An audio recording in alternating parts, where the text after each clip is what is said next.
Hey guys, it's Christina and welcome to Wednesday, of course, Magazine Day, and we are so excited, Brody and I are so excited because we are joined today by Captain Lee of Below Deck. Welcome! Well, thank you so much. It's a pleasure to be here. Yes, well, we are so excited to have you here. We're going to talk all about the new season. We're going to talk all about your new book. Congratulations. Thank you. And of course, we're going to talk all about this week's issue of Us Weekly, which you're going to help us break down. Absolutely. Before we get to everything, we got to tell everybody it's a great issue this week. Brody sat down with Megyn Kelly, so we have a great exclusive interview with her. We're talking about the war against Tom Cruise with Katie Holmes and Nicole Kidman. We have some news, of course, on Angelina Jolie and Brad Pitt and Demi Lovato and Wilmer Valderrama. So there is a lot to get to, but first we have to talk all about you. Cool. Yes. So the new season premiered last night. Congrats. Thank you. What was it like watching back this season 6? You see a lot of things because when I don't get to see everything as it happens. Mm-hmm. A lot of it's hidden from me while we're filming. Yeah.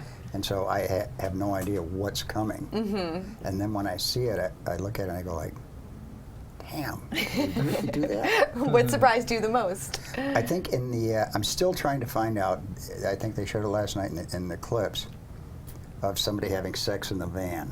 and I didn't recognize the feet, and I'm still trying to figure it out. Who was Cliffhanger. Yeah. Before the season's over, I've got to find out who was in the van. That's amazing. We saw there was some rough weather this season. Do guests get a refund when there's rough weather like that? No. Not at all. Just tough it out. That's the one thing we can't control is the weather. Yeah. So, you take your chances. And normally, especially in Tahiti, they have their own microcosm of weather patterns that it's there for 5 or 10 minutes, gone. Mm-hmm. They can be just totally brutal for those 10 minutes. Yeah. And then all of a sudden, by the time you get everything covered up, it's like sun's out, blazing, sky's blue. You've got to unbutton it all over again. What's Absolutely. Like the scariest storm experience you've ever had? Scariest storm experience I've ever had, I was making a delivery in a very small sailboat, 26 foot, and we had 22-foot seas. Oh, jeez. And it was crossing the Mona Passage between Hispaniola and Puerto Rico. That was the longest 24 hours that I'd ever spent. Can't even imagine. You had to look up to see the sky. Wow. Yeah, that's scary. A phone isn't working then, right? It's not like you have any service out there. So you're kind of... You're just on your own. Yeah. Wow. Nobody's coming out to get you if you screw up. Oh, gosh. That's scary. And we saw one of the deckhands falls off the back of the boat, and that was, you were shaken up by that. It seemed like a very scary... Very shaken up about that. Whenever you have somebody go overboard, it's just the worst thing in the world that could possibly have happen. You hear about people searching and rescue missions that the Coast Guard do. And even with all of their technology and everything, once somebody gets more than 50 foot, 75 foot away from the boat, you can't spot them. Really? You can't see them. Yeah. Mm-hmm. So if you don't get them right away, odds are you're not going to. And they were also very close to the engine too, right? Which is also very scary. That's because, and I'm 180 feet in front of them, so I have no idea where they're at. That's scary. Is everyone okay now?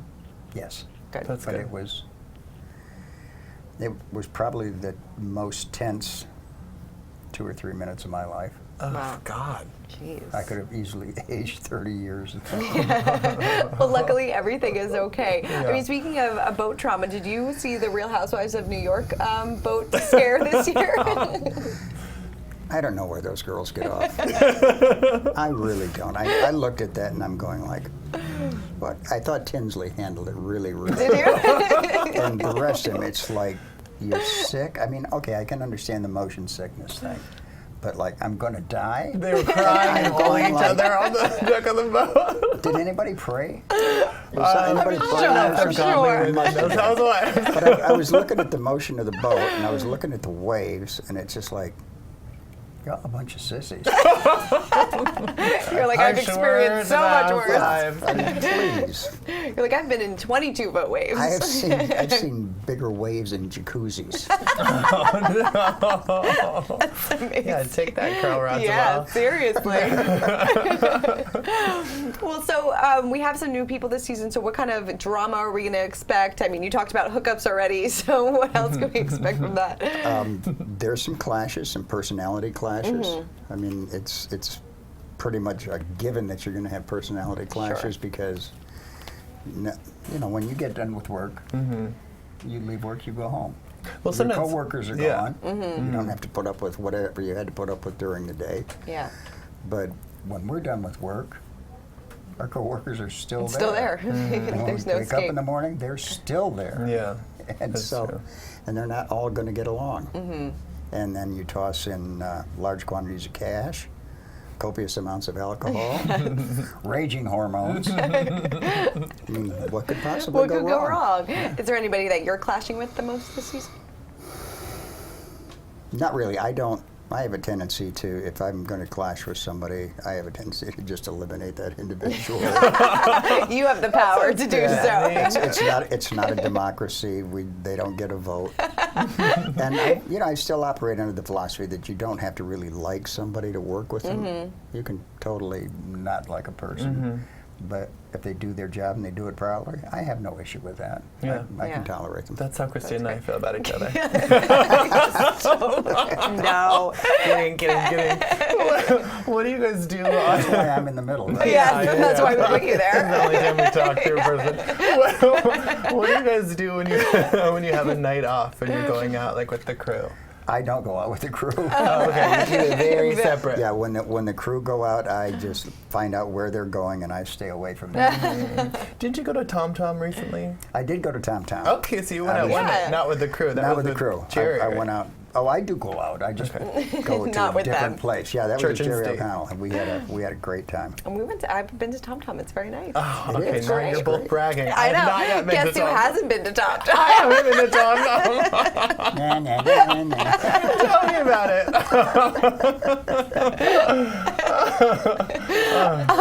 And then also, Didn't you really enjoy Tom I Tom? did. It was great. The drinks were great. The food was great. The ambiance was fabulous. It was very nice. You should really try. I would try. Did you get to see Tom Tom when you were there? Yeah, both of them. They came in they and sat did. down with We us didn't for a get to see while. them. And Lisa, did you see Lisa? No, she wasn't there. But Tom and Tom were there, and they sat with us for a bit. And Jerry and I had a great time. He called me his primary.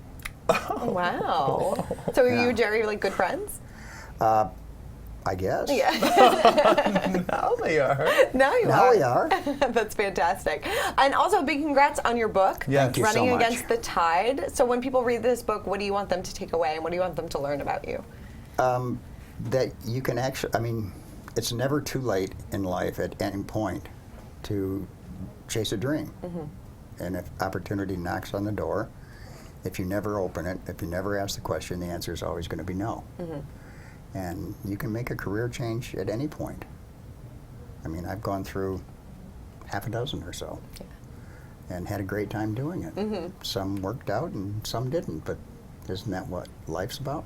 True. Well, it's terrific to see you on the show too, because on one hand you have like the early 20-somethings from Vanderpump Rules, and you have someone who has more life experience. Did you ever imagine at this point in life a show and something like this would happen to you? Not in a million years. That could be fun. I mean, it just snuck right up. Yeah. Yeah. But I could have said no Sure. when they asked, and I thought, why would anybody leave that experience on the table? I mean, that's the stuff that you tell your grandkids about, and they tell their kids Oh, yeah. about. You're going to have a ton of stories. So it's just like, go for it, roll the dice. What's the worst that could possibly happen? Right. Well, have you watched a lot of Bravo? Fights and jailings and divorces, all kinds of messiness. On the other shows, they don't have any authority figure Right. to say, That is true. all right, kids, knock that stuff off. Yeah. They don't. Except when I think it was a Housewives reunion. Did you Right. see that with New York? And Andy Oh, just and lost Andy, it. yeah. Mm-hmm. Yeah. Yeah. I love when Andy That's as does close that. as I saw to an authority figure ever with a housewife. Yeah. Sometimes they mow over him too on the reunions. Oh, yeah. Yeah. Do you have a favorite housewife? Lisa? Yeah. Oh. Yeah. She's a great one. She's And someone I who can. like Patricia Wait. Patricia. on Southern Charm. Oh, Oh, okay. She's not a He doesn't housewife. have. We No, were she She is is like- a housewife. You don't I'm like know rolling about. through. I was like, wait, what? Who's Patricia? You and your lovely wife, Marianne, have been married for 43 years, 43 right? years. Congratulations. Thank That's you. amazing. What is the secret to your marriage? Travel a lot. Yeah.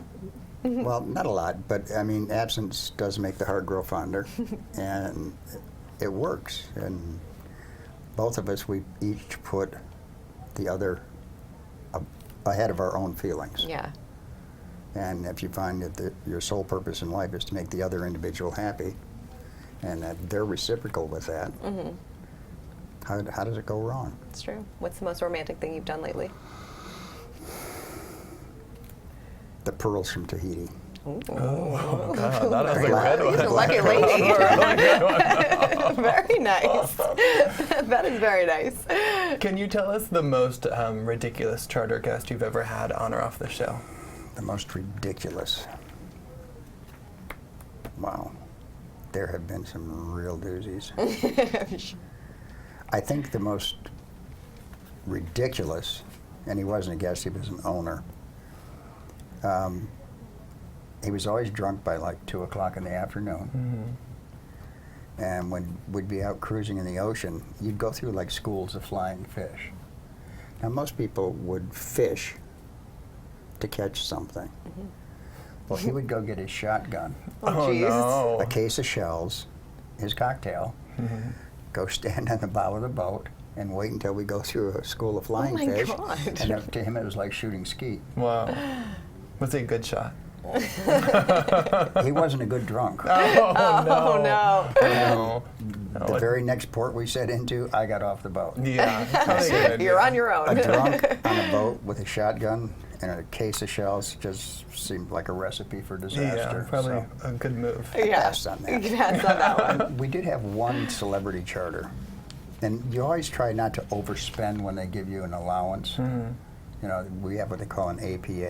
They give you so much money to buy food, liquor, and so you try not to overspend in like the wine department. And so, I don't know, we were buying wine, it's like, I don't know, wholesale was $100, $110 a bottle, and I thought, that's pretty good wine. Yeah. He didn't like it. He promptly went to the restaurant and he bought 2 cases at $1,200 a bottle. Wow. What? Can you tell us this story? I know. No. Oh, big Okay. spenders. Was it Jerry O'Connell? I guess you're his primary, so you can't Right. disclose it. Yeah. Is that right? Sworn to secrecy. Sworn to secrecy.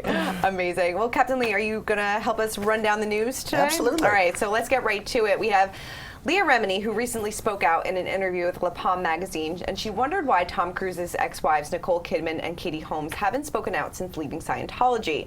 She told the magazine that she assumes they were forced to sign prohibitive documents, which Scientology critic Tony Ortega believes as well, telling us that Katie probably signed some non-disclosure agreement saying she wouldn't say anything bad about Scientology.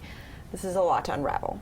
This is a lot to unravel, but I love when Leah Remini gives us an inside peek Yes. at the world of Scientology, because she has been really a whistleblower since she broke away from the church and has been very public about the blowback she's gotten when people have been following her and harassing her from the church because they don't like when people defect. No, They're not at all. SP suppressive people or suppressive persons, which Nicole and Katie, as former members, would be labeled as well. Right.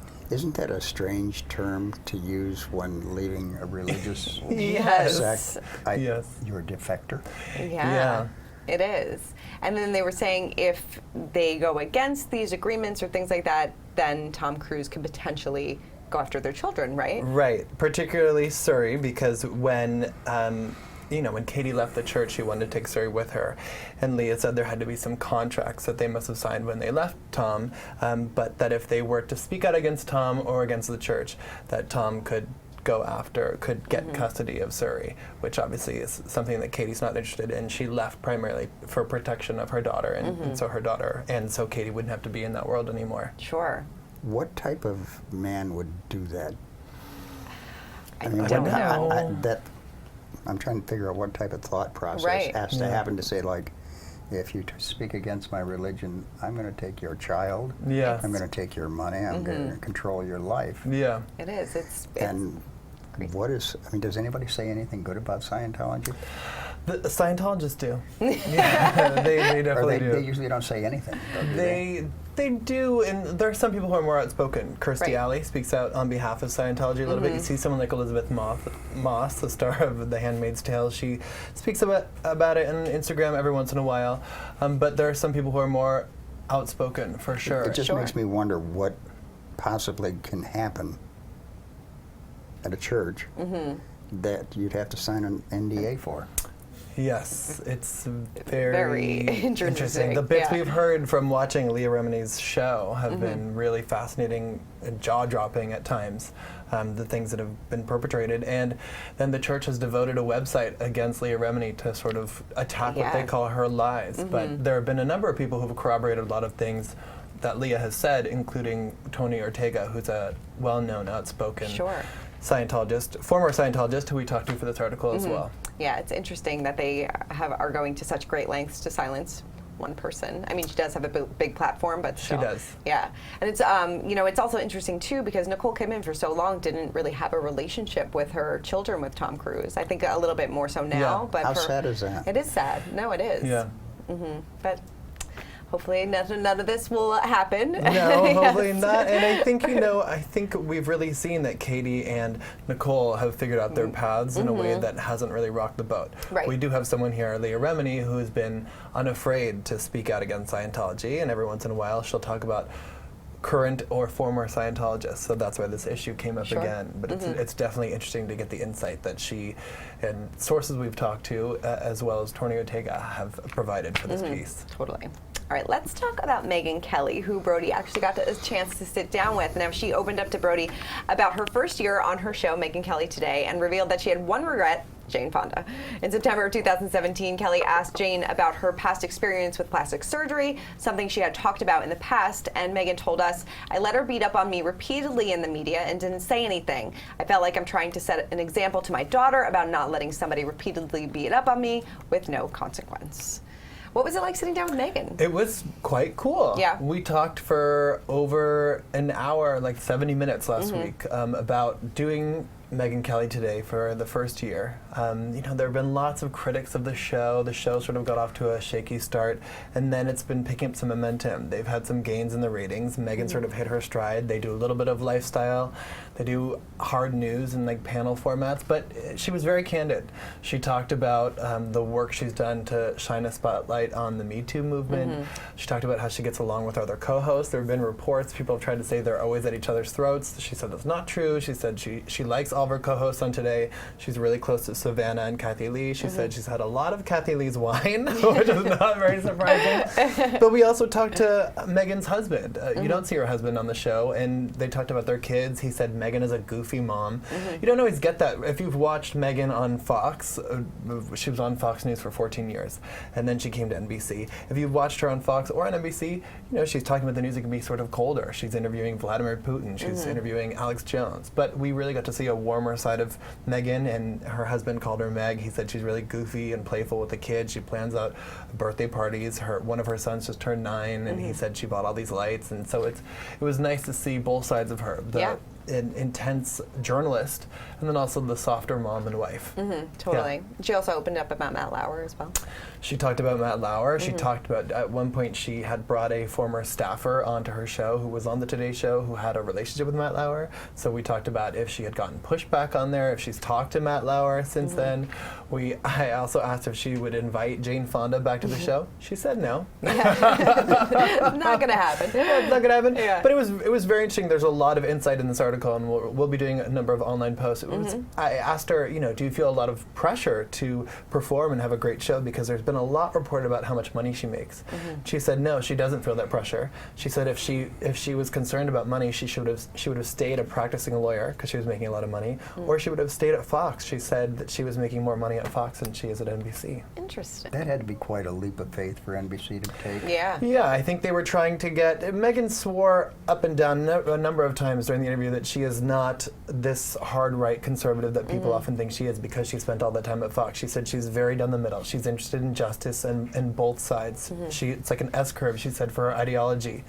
But yeah, I think when they brought Megyn on, they knew that she had an audience that traditionally watched Fox News. They were very conservative. So they wanted to attract some of that. So it's been interesting to see her fit with what she terms the left-leaning media.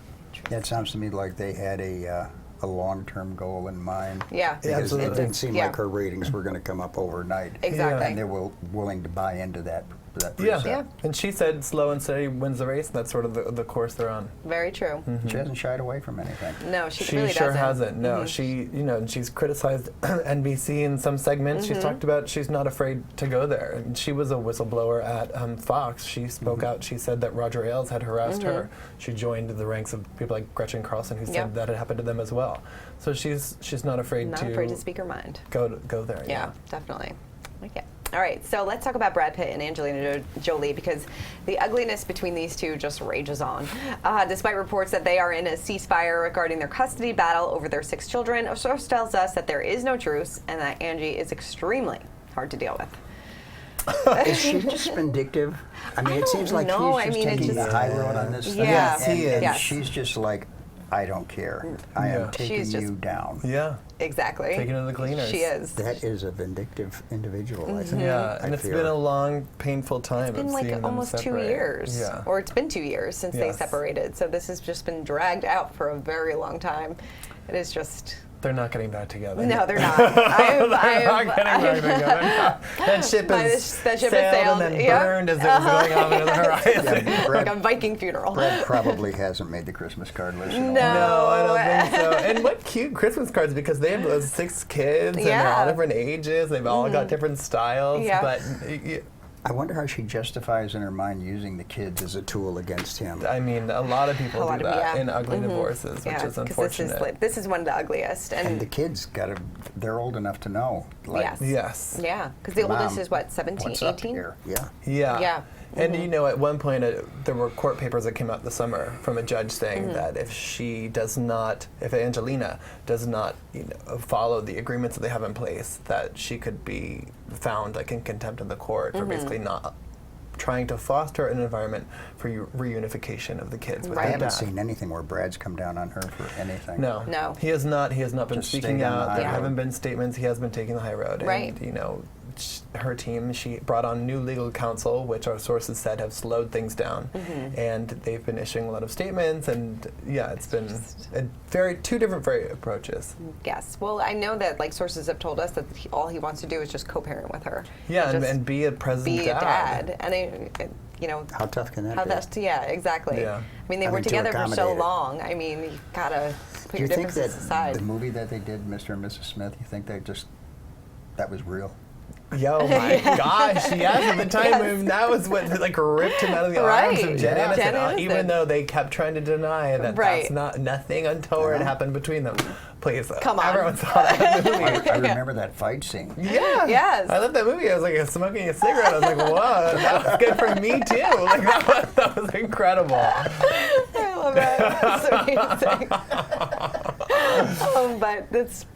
Unfortunately, those knockdown, drag-out fights are happening in real life now. They're probably not going to be any makeup sex there. They're probably not. And now Mr. and Mrs. Smith, too, have been holding up with that. Not going to happen. Not going to happen. All right, let's move on to our final story, and that is Demi Lovato, who continues to recover in rehab since her July drug overdose. And a source tells us that since then, she has cut a lot of people out of her life, but she hasn't cut out her ex, Wilmer Valderrama, since he has remained a constant in her life, which I think is pretty fantastic since they were together for about 6 years. They broke up in 2016, and since her drug overdose in July, he's really been there for her. Yeah, and she's dated a couple guys after Wilmer, so he's not the last love, but he is clearly the love of her life and someone who she was with for so long. it's nice to see him as someone that she can rely on for support. And her sister recently spoke out this week, and she said that Demi's doing well, which is great to hear. Good. And drug addiction is so insidious. Yes. It just doesn't have any boundaries whatsoever. No, and Demi was sober for 6 years. Demi. That's a hell Demi of a Lovato. I was like, who's that? Demi Lovato was sober for 6 years, and then she relapsed, and it was very scary. Her mom said they thought she was going to die at one point. And thankfully, she did not. Thankfully, Indeed. And thankfully, Wilmer is there, and sources are telling us that maybe they can get back together, which would be good. Yes, that would be, oh my gosh, that would be so exciting. I'm all about that one. We can't have Angelina. Let us at least have Wilmer and Demi. Yes. Brody, what else is going on this week's issue? There's an incredible story. We spoke to Justin Timberlake's mom, who had spoken out on Instagram. She said that her husband, who's Justin's stepdad, who's a major player, a big figure in his life, has been seeing this energy healer that has been helping him. He was diagnosed with dementia, and that he's been helping him. So there's a very interesting story in here with quotes from all three of them, the doctor, the energy healer, and Justin Timberlake's mom. Very so cool. Really great stuff in here. We've got some really cute quotes from Mandy Moore talking about her fiance. She's been divorced before, and now she's getting ready to get married again. So she's talked all about her relationship, how her man watches This Is Us. So it's really sweet in here. Amazing. We'll make sure to pick up the latest issue of Us Weekly on newsstands right now. Captain Lee, thank you so much for coming by and chatting with us. And make sure everybody pick up his new book, Running Against the Tide, and watch Below Deck Tuesday nights on Bravo. Thanks, guys. Bye.